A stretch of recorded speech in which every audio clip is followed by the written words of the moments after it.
Hi అండి. Welcome back to my channel one more mini blog. ఇవాళ మా నాన్నమ్మ ఇంటికి వచ్చానమాట. చూసారా మందార పూలు, నాసు పూలు అనేవి ఎంత బాగా విరిచినాయో. ఒక పక్క నుంచి మా అత్తగారు అమ్మాయి మా పాపను ఎగరేసేస్తుంది అనమాట. మేము వచ్చిన సందర్భంగా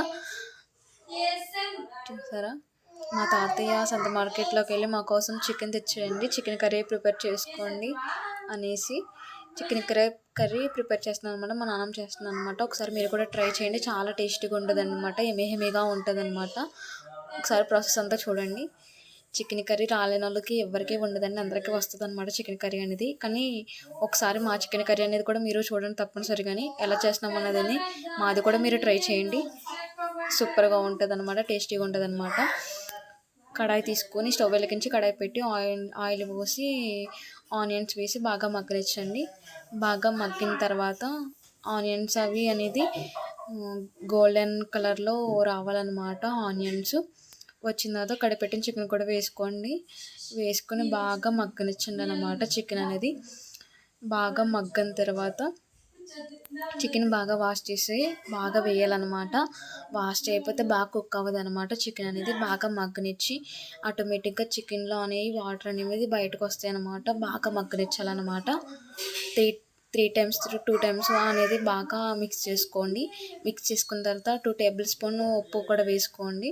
మీరు సాల్ట్ వేసుకుంటారు కానీ నేను ఉప్పు వేస్తాను అనమాట. 3 టేబుల్ స్పూన్ కారం కూడా కారం వేసుకొని బాగా మిక్స్ చేసి బాగా మగ్గనిచ్చిన తర్వాత అలాగా చికెన్ ముక్కలకి ఉప్పు కారం పట్టించి బాగా మిక్స్ చేసి బాగా కలపాలన్నమాట.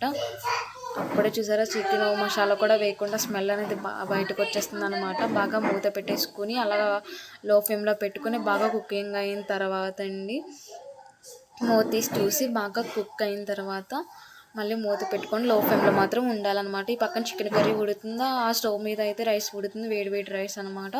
వేడి రైస్లోకి చికెన్ కర్రీ అనమాట అండి.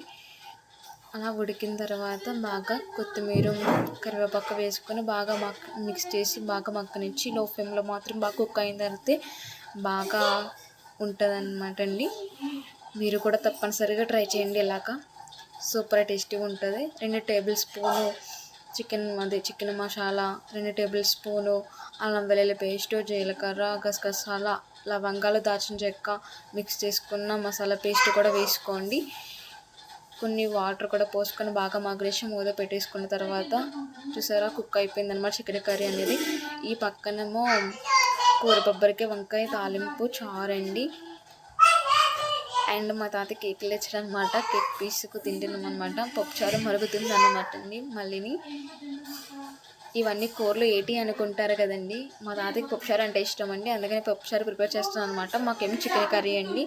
మా అత్తయ్య వాళ్ళు వినాయకుడు పుణ్యాలు పెట్టుకున్నారు కాబట్టి, వినాయకుడు నవరాత్రులు కాబట్టి చికెన్ కర్రీ అనేది తినకూడదు అనమాట. అందుకే కూర బొబ్బరికి వంకాయ తాలింపు అండి అండ్ చారు అనమాట వాళ్ళకి.